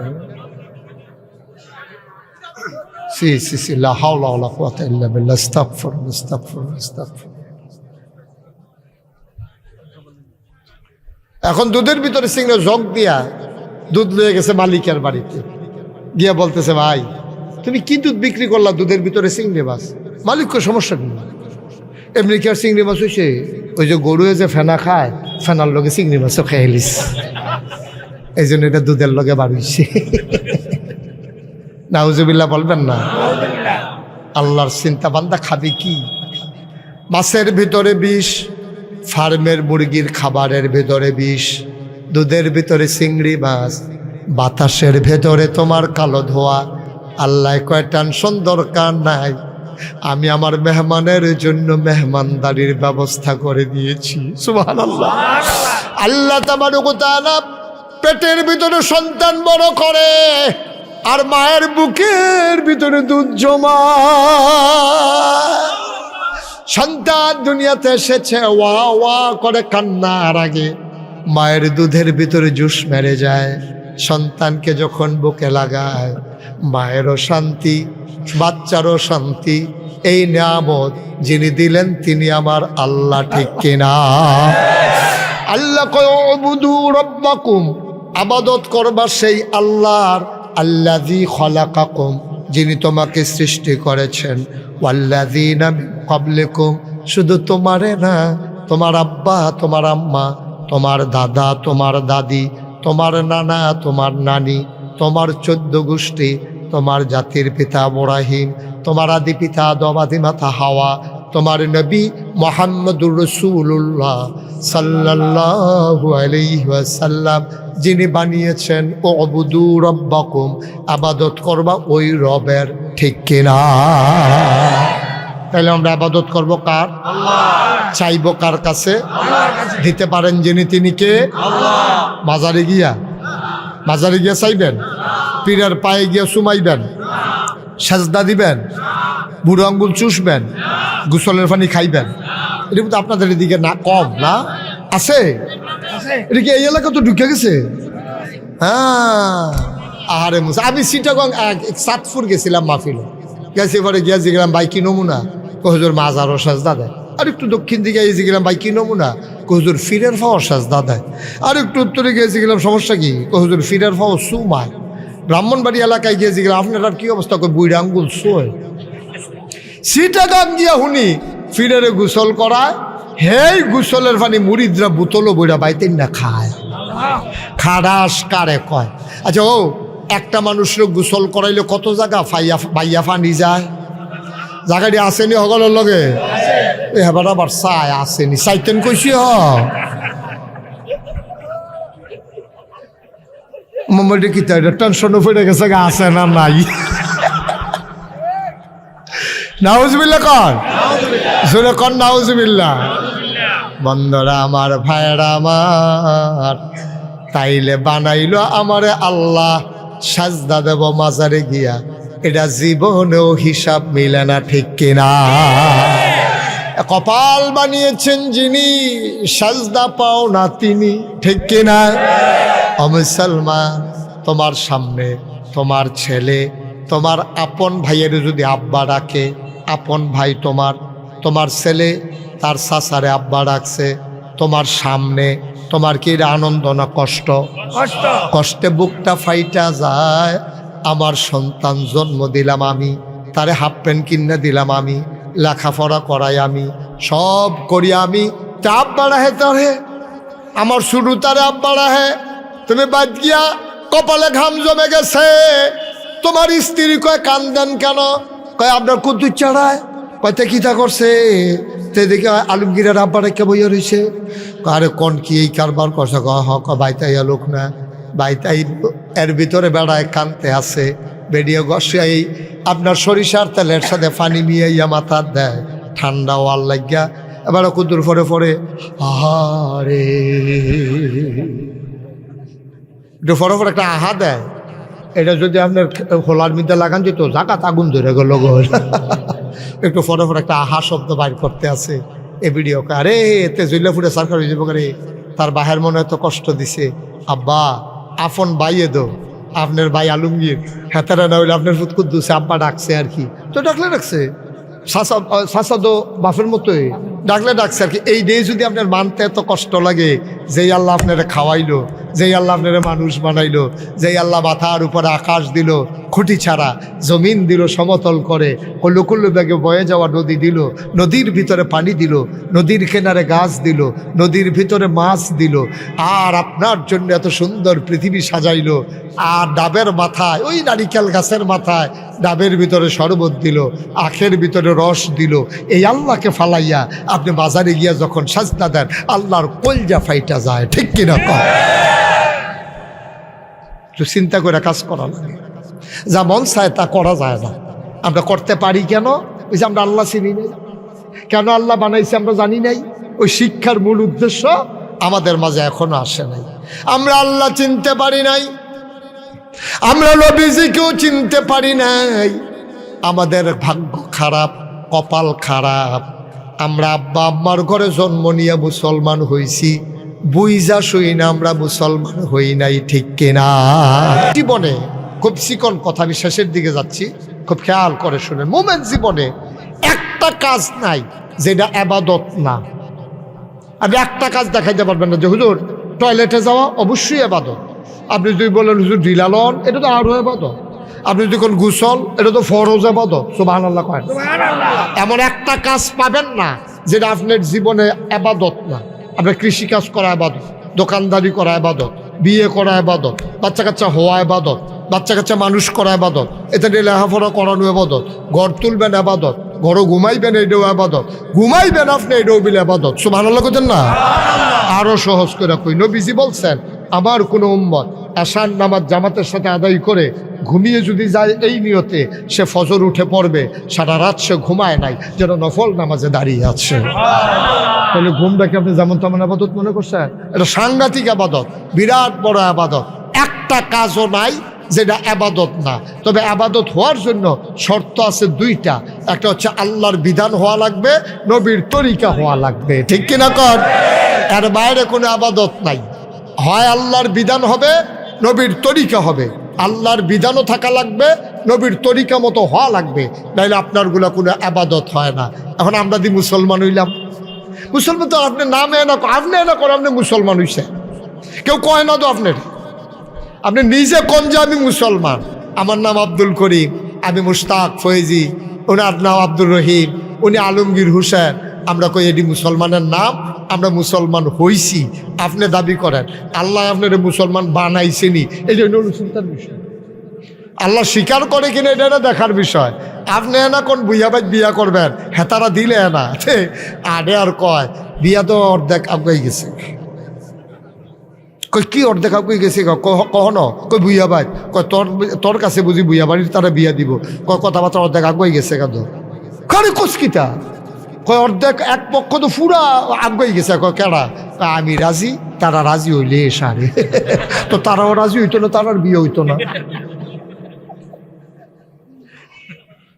দুই পক্ষ না মিললে যেমন বিয়ে হয় না, গোলাম আর মনিব এক পক্ষ আর এক পক্ষকে স্বীকার না করলে গোলামি হয় না। আমি না স্বীকার করি আমার মনিব আল্লাহ, আমার আল্লাহ আমারে গোলাম কয় কিনা এটা হলো দেখার বিষয়, ঠিক কিনা? তোমারে গোলাম কয়নি আল্লাহ, তোমারে তো গোলাম স্বীকারে করে না আল্লাহ। নবীজি তো তোমার উম্মতে মনে করে না, তুমি না হুই হুই করো। তোমারে কি নবী উম্মত মনে করেনি? তুমি কি একবার নবীর লোকে তোমার কথা হইছে নি? আল্লাহর লোকে কি তোমার কথা হইছে এখনো? আল্লাহও তোমারে গোলাম কয় না, নবীও তোমারে উম্মত কয় না। সুতরাং তুমি এমনি মনে মনে মন কলা খাইতে আসো, স্বপ্নে তুমি লাল শাক খাইতে আসো। স্বপ্নের লাল শাক আর বাতের লোকে মাখাইয়া লাল শাক এক জিনিস না, ঠিক কিনা? কত একটা মনে পড়ছে, এটা কি কইলে তা? এই যে একটা স্বপ্নে দেখে লাল শাক দিয়া ভাত খাইতে আসে, কি বাস্তবে না স্বপ্নে? স্বপ্নে দেখে যে লাল শাক দিয়া ভাত খাইতে আছে, আত্মাত লাল হইয়া গেছে, গাতে হরদুমসে খাইতে আছে, সাবাইয়া তুষ করে লাইতে আছে। সহালে ঘুমের তুইটা দেখে খেতাটা সাবাইয়া শেষ করে লাইছে। স্বপ্নে তো স্বপ্নে তুমি তো কত কি দেখো, তুমি নিজে নিজে কত চিন্তা করো। আল্লাহ তোমারে মেনে নিছে কিনা আব্বা, এটা হইলো দেখার বিষয়। এই জন্য আল্লাহ তাবারক ওয়া তাআলা আমি পায়ে ধরে বলে যাই, অনুরোধ করে বলে যাই, ভালোবাসা নিয়ে বলে যাই, আমি তোমাদের পণ্যা। আমি দাওয়াতের জন্য একটা কথাও বলি নাই আব্বা, হৃদয়ের তাগিদ থেকে কথাগুলো বলেছি। যদি আমার কথা শুনে একটা মানুষের অদল বদল হয়, তাইলে আমার জীবনটা সার্থক হয়ে যাবে। মন দিয়ে শুনো রে ভাই, ও ভাই, দুনিয়ায় থাকতে পারবা না, যাওয়াই লাগবে তোমার। সুতরাং যাওয়ার আগে এমন একটা প্রস্তুতি নাও, যেই দিন তুমি মরে যাবা, অশ্ব দিয়া মসজিদের মিনার থেকে ঘোষণা আসবে, মানুষটা নাই, দৌড়ে দৌড়ে সবাই তোমারে দেখতে আসবে, কাফন পরিয়ে দাফন করে দেবে মাটির কবরে। তুমি যখন কবরে যাবা, এমন একটা জিন্দেগি কইরা যাইও, কবরে যাইতে দেরি, কবর যেন জান্নাতের টুকরা হইতে দেরি না হয়, বলো আমি। এমন একটা জিন্দেগি আমরা চাই নাকি চাই না? কথা কয় না, চাই নাকি চাই না? শুধু চাইলেই হবে না, চাওয়া অনুযায়ী ওই অনুযায়ী আমাদের পথ চলতে হবে। তুমি চিটাগাং যাইতা চাও, আর ভাই তুইটা কইতাছ চিটাগাং চিটাগাং চিটাগাং চিটাগাং চিটাগাং, ঘুমের তুইটা তো বিষ নাই, চিটাগাং তো নাই, ঠিক কিনা কও?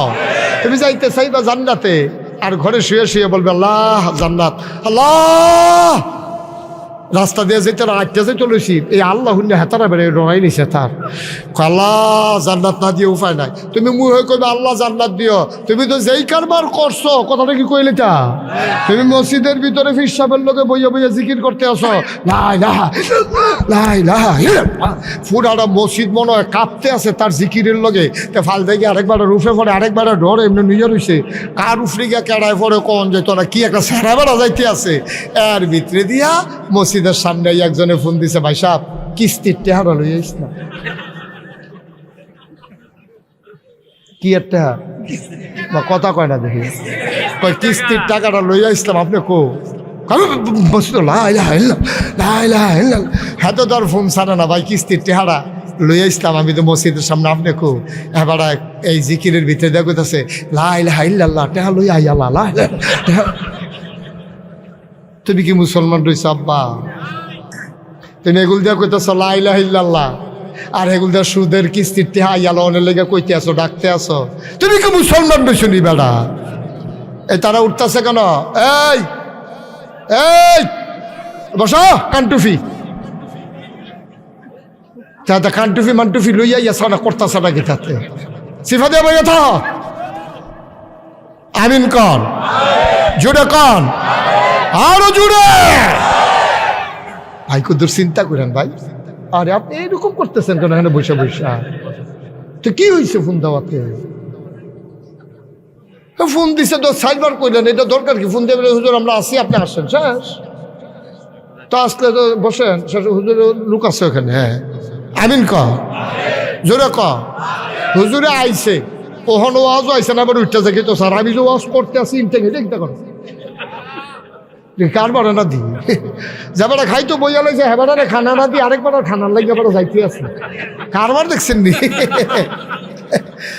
যেতান্ডি বইয়া রয়েছে সেতান্ডি আগে ফেট শান্তি করো, ঠিক রে? কুদুর চিন্তা করেন আব্বা, যে রঙের ঘরে দৌড়াইতে আসি, এত সুজানা দুনিয়াটা। আপনি মরেন নাই, আপনি মইরা দেখেন। আমরা যত কথা বলি কেউ বিশ্বাস করে না তো, কারণ এই অশ্বদিয়া থেকে যদি একজন এক সপ্তাহ কবরও থাকে আইতে পারতো, আইয়া সেটা যদি দেখাইতে পারে ছাড়ছে কিনা ফিটটা করছে কি তা ফিটের চামড়াটা, এটা দাঁড়াইয়া কেউ দেখায় না। কি যে একটা সেরা বেড়া কবরও যাইতে আছে, যারা কবরে আছে তারাই না টের পাইতে আছে, ঠিক কিনা? আপনি কি বুঝবেন এনতিকা? আপনি কি বুঝবেন? আপনি তো ঠান্ডা পড়লে চাদর গাও দিয়ালা, আর যাবার 3 টুকরা কাপড় ফইরা কবরও শুয়ে রয়েছে, এবার আর চাদর নাই, এবার না বুঝতেছে ঠান্ডা কারে কম। আপনি কি বুঝবেন? আপনি তো রঙের ঘরে দৌড়াইতে আছে, বেশি ঠান্ডা পড়লে আপনি মৌজা পড়ে ফেলেন, আপনি বিদেশি ফুতের কম্বল ডাবলটা গাও দিয়ে উঠতে রয়েছেন, আরও 5-6টার দিকে চাইয়া রয়েছেন, হা হা হা গাও দিয়া যাইতে পারতাম না রে, টাম্পার শেষ। আপনি তো রঙে আছেন, খুব আনন্দে আছেন, খুব সুখে আছেন, আপনি বুঝতেছেন না কারবারটা কি যাইতে আছে, কষ্ট হচ্ছে আপনাদের। দেখেন মুসলমান কারে কয় একটা কথা বলেই আমরা শেষের দিকে চলে যাবো ইনশাআল্লাহ। আল্লাহ যেন কবুল করে সবাই করা হবে। আল্লাহর নবীর জন্ম খুব খেয়াল করেন, আল্লাহর নবী খারাপ মানুষ না সেরা মানুষ? সবাই বলতে হবে খারাপ না সেরা? শুধু সেরা না, সবার সেরা। ভালো না অতি ভালো? এই মানুষের মতো মানুষ আর আসবে না, তিনি আমার নবী। আগেও আসে নাই, সামনেও আসবে না, ওনার সমসাময়িকও ছিল না। এই নবীজির জন্ম মক্কায়, শৈশব মক্কায়, কৈশোর মক্কায়, তারণ্য মক্কায়, যৌবন মক্কায়, বিয়ে করলেন মক্কায়, শ্বশুর বাড়ি মক্কায়, নিজের বাড়ি মক্কায়, মেয়ে বিয়ে দিলেন মক্কায়, বেয়ের বাড়ি মক্কায়, ব্যবসা করলেন মক্কায়, লেনদেন করলেন মক্কায়, থাকতে পারলেন না তিনি মক্কায়, ঠিক কিনা? উনি খুব খারাপ মানুষ ছিলেন, তো উনি মক্কায় থাকতে পারবেন না কেন? ওনার বাপ, বিডা, শ্বশুর বাড়ি, মেয়ের বাড়ি, নিজের বাড়ি, সবার বাড়ি মক্কায়, উনি থাকতে পারলেন না কেন? ওই 14 গ্রামের একটা লোক ইসলাম মানার কারণে বীরেশ্বরায় যাওয়া লাগে নাই। 14 গ্রামের একটা মানুষ তো কখনোই এই ইসলাম মানার কারণে মাদাইয়া গিয়ে বাড়ি করা লাগে নাই। তবে হ্যাঁ, সাময়িক আমরাও কম করি নাই। এই 14 সরকার বদলের আগে 14 গ্রামের শুধু না, বাংলাদেশে যারা আল্লাহর জমিন, আল্লাহর দিন চেয়েছে, দিনের পতাকা পথ পথ করে উড়ুক, যারা স্বপ্ন দেখেছে, এই মানুষগুলোকে বাড়িতে ঘুমাইতে দেওয়া হয় নাই, ঠিক কিনা? শ্বশুর বাড়ি গেছে, হ্যাঁতে বিছেরা বার করে আলেস, হ্যাঁতে ডরে শহীদ তলে গিয়া ঢুকছে, খাটের তলে সিফাইয়ে গিয়া কয়, স্যার বড় একটা আলু পাওয়া গেছে, টাইনা দেহেতে। ভাই কম নির্যাতনটা করেন, কম নির্যাতনটা করে। এটাই নবীর সুন্দর তরিকা, এটাই নবীর সুন্দর তরিকা, যে সেখানে তোমাকে সুযোগ দেওয়া হয় না। ভাইরা, তাইলে এই নবীজির আদর্শ হইল এটা। নবীজি থাকতে পারলেন না মক্কা, আমরা রাইতে থাকতে পারলাম না ঘরে, তো মিলে জিলে মোটামুটি কাছাকাছি হয়েছি আর কি। আমিন কর না কেন? জোরে কয় না আমিন? আবার নবীজিকে জিবরাইল এসে কয়, ইয়া রাসূলুল্লাহ আপনি তৈরি থাকেন, চলে যাওয়া লাগবে মনে হয়। শেষের কথা শুনো 14 গ্রামের মানুষ, মুশতাক ফয়েজি যদি আর কোনোদিন না আসে, আর কোনোদিন যদি তোমাদেরকে না ডাকে, মনে রাখবা আমি এসেছিলাম, মনে রাখবা কথা কয়টা বলে গেলাম। ভাই, আমার বাড়িও কুমিল্লায়, তোমাদের বাড়িও কুমিল্লা। আমি ঢাকা থেকে আসি নাই, আমি চিটাগং থেকে আসি নাই, আমি সিলেটটা হুজুর না, আমরা মিল্লা জিল্লা কুমিল্লা, আমরা সবাই মিলে এক জান্নাতে থাকতে চাই নাকি চাই না? কথাগুলো খুব খেয়াল করে শুনো ভাই, মনের কান লাগাইয়া শুনো। আল্লাহর নবীর কাছে খবর চলে আসলো, আপনি আর মক্কায় থাকতে পারবেন না। আল্লাহর নবী তিনি তৈরি হতে থাকলেন। আবু বকর সিদ্দিক রাদিয়াল্লাহু তাআলা আনহু, নবীর চরম পরম প্রিয় বন্ধু আবু বকর সিদ্দিক রাদিয়াল্লাহু তাআলা আনহু, তাকে ডাক দিয়া নবীজি বললেন, আবু বকর রে, ও আবু বকর, মনে হয় মক্কার দিন শেষ হয়ে এসেছে, তুমি একটু তৈরি থেকো। আবু বকর বাড়িতে গেলেন না। এই খবর পাওয়ার পরে চলে গেলেন মক্কার বাজারে, 2টা ওট কিনলেন। এক ইহুদির ঘরে 2টা ওট রাখলেন, বললেন, ভাই 1 মাস পালবা তো মাসিক হারে টাকা পেয়ে যাবা, যতদিন লালন পালন করবা ততদিনের বিনিময়ে নিয়ে যাবা, উট বড় হয়। আর আবু বকর সিদ্দিক ঘরে যায়, বারবার মনে পড়ে নবী বলেছেন তৈরি থেকো। এটা মনে হইলে আবু বকর খাইতে পারেন না। রাত যখন গভীর হয়ে যায়, সবাই যখন ঘুমিয়ে পড়ে, আবু বকর দরজায় হেলান দিয়া দাঁড়াই থাকে।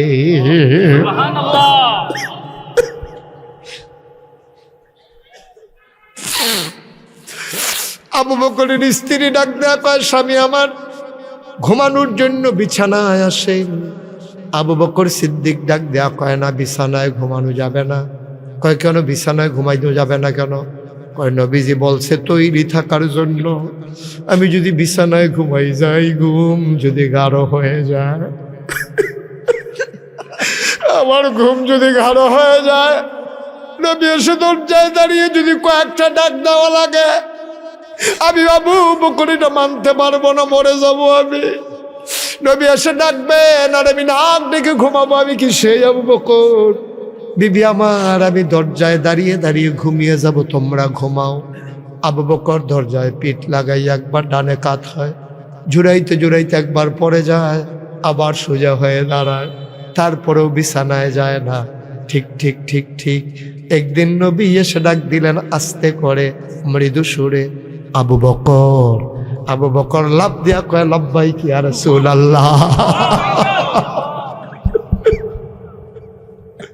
লাব্বাইকি ইয়া রাসূলুল্লাহ। আবু বকর দরজা খুলে দিলেন।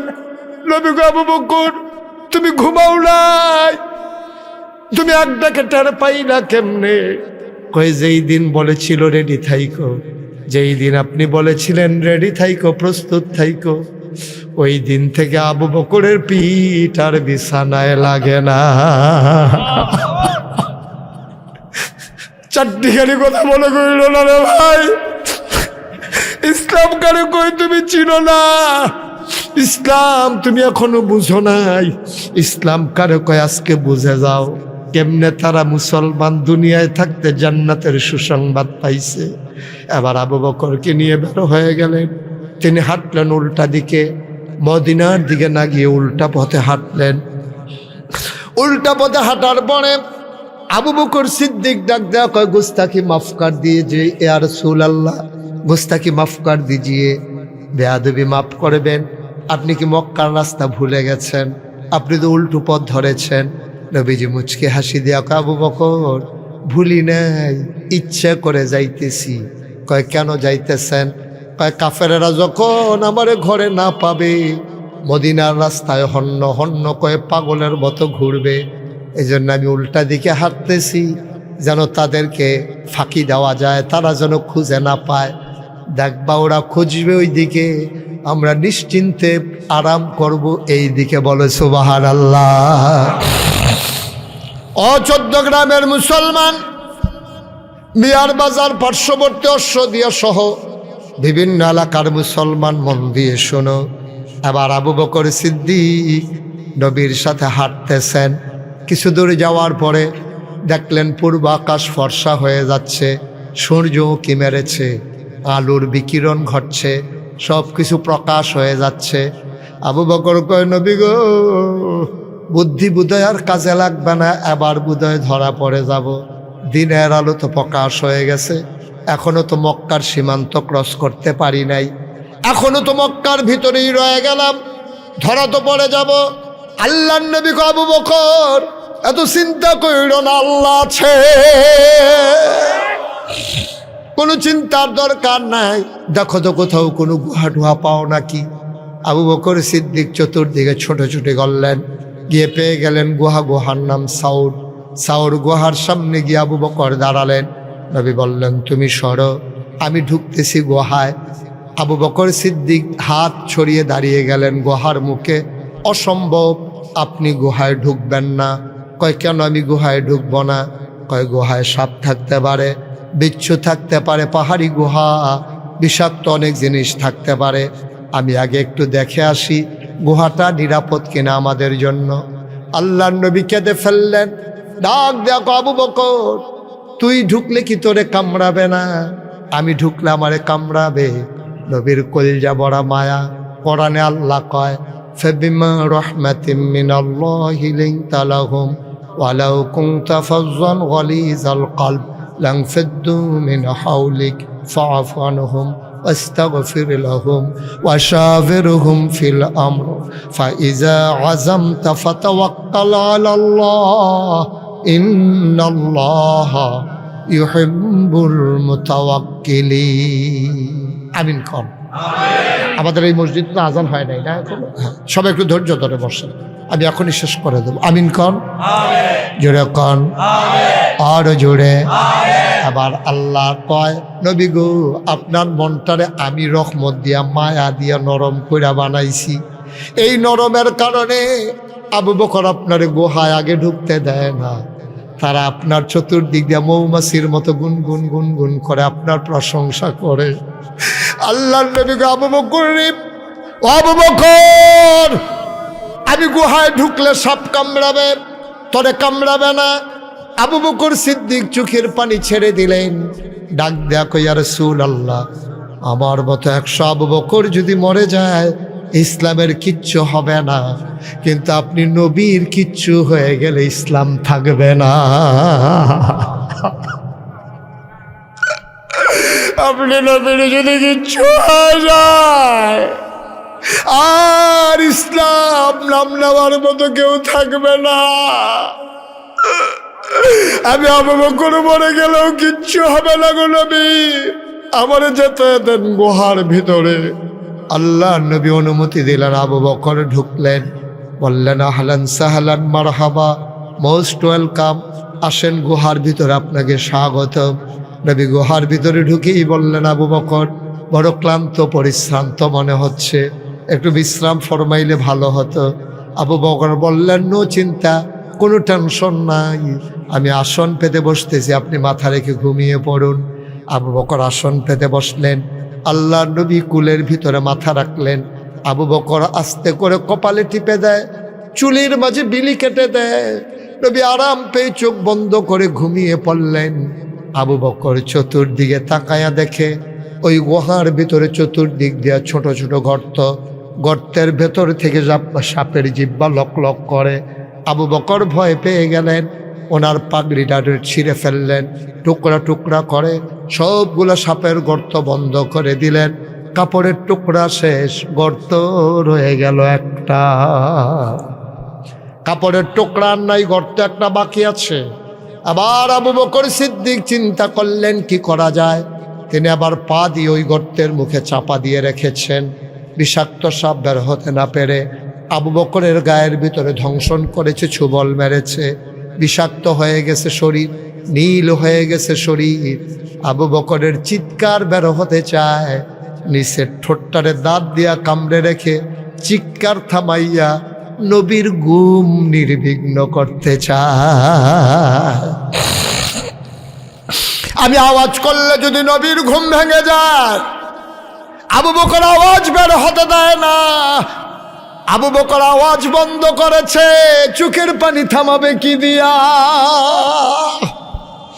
আওয়াজ বের হতে দেয় নাই, চোখের পানি তো আর থামাইতে পারে না। আবার টপ টপ করে 2 ফোঁটা গরম পানি নবীর গাল মুবারকে পড়ে গেল। নবী চমকে উঠলেন, তিনি থমকে দাঁড়ালেন, তিনি আশ্চর্যান্বিত হয়ে গেলেন। আবু বকর কেন কাঁদে? নবী লাফ দিয়ে উঠে বসলেন। আবু বকর কেন কাঁদো? নিশ্চয়ই ছোট্ট মেয়েটার কথা বাড়ির মনে পড়ছে। বাড়ির কথা বোধহয় তোর মনে পড়ছে রে আবু বকর, সংসারের কথা মনে পড়ছে। আবু বকর কই, ইয়া রাসূলুল্লাহ, আপনি একটা কথা বললেন, আপনি আমার কুলের ভিতরে, আর আমি বাড়ির কথা মনে করে করে কাঁদবো। এমন কি হয় নাই গো নবী? 3 দিন না খাওয়া বাচ্চা আপনার চেহারার দিকে তাকিয়ে খাবারের কথা ভুলে গেছে, আর আপনার আমি কুলে শোয়াইয়া বাড়ির কথা মনে করব। আল্লাহ নবী কয়, আবু বকর তাইলে কান্দ কেন? আবু বকর আবার ডাক দেয়া কয়, মনে করেছিলাম বলবো না, না বলে তো আর রাখতে পারলাম না। আপনি জিজ্ঞেস করে ফেলেছেন, নবী গো, সাপ আমারে কামড়ে দিয়েছে, সুবল মেরেছে। দেখি দেখি কি দেখি, কোথায় সাপ তোমারে কামড়ে দিয়েছে? কেন তুমি আমারে ডাকলা না? দেখি কোথায় কামড়ে দিয়েছে। আবু বকর পা এনে দেখালেন। আল্লাহর নবী আস্তে করে বিসমিল্লাহ বলে আঙ্গুলের মাথায় একটু লালা মুবারক লাগাইলেন। আবু বকর সিদ্দিক সাক্ষী দেয়, আমার পায়ে যখন লালা লাগানো হলো, খোদার কসম সব কামড়ানোর আগে আমার পাটা যত আরামে ছিল, নবীর লালা মুবারক লাগার পরে ওই আগের চাইতে আরো বেশি আরাম পাইতেছিলাম। অশ্বদিয়ার মুসলমান, মন দিয়ে শুনবা, মনোযোগের সাথে খেয়াল করবা। আল্লাহ তাবারক ওয়া তাআলা আমাদেরকে এই সুযোগ দিয়েছেন। তোমাদের এলাকার মানুষের ভাগ্য ভালো, বাড়ি থেকে গরম ভাত খাইয়া মসজিদের দোতলায় এসে হেফজখানায় ছেলেরা পড়ে, দূরে যাওয়া লাগে না, টাকা দেওয়া লাগে না, কি খায় না খায় খবর নেওয়া যায় না, এমন হয় নাই। তোমাদের কপাল বড় ভালো, তোমাদের বাড়ির সামনেই তোমাদের হিফজখানা, সুন্দর করে ছেলেরা পড়তেছে। আল্লাহর নবী কয়, যখন কোনো একটা ছেলে হাফেজ হয়ে যায়, তার বাবার মাথায় একটা নূরের টুপি দেওয়া হবে। ওই নূরের টুপিটার আলো গোটা হাসরের ময়দান আলোকিত করে দেবে। প্রতিটা ঘরে ঘরে একটা করে বাচ্চা হাফেজ বানাই দাও, প্রতিটা ঘরে ঘরে হাফেজে কোরআন তৈরি করে নাও।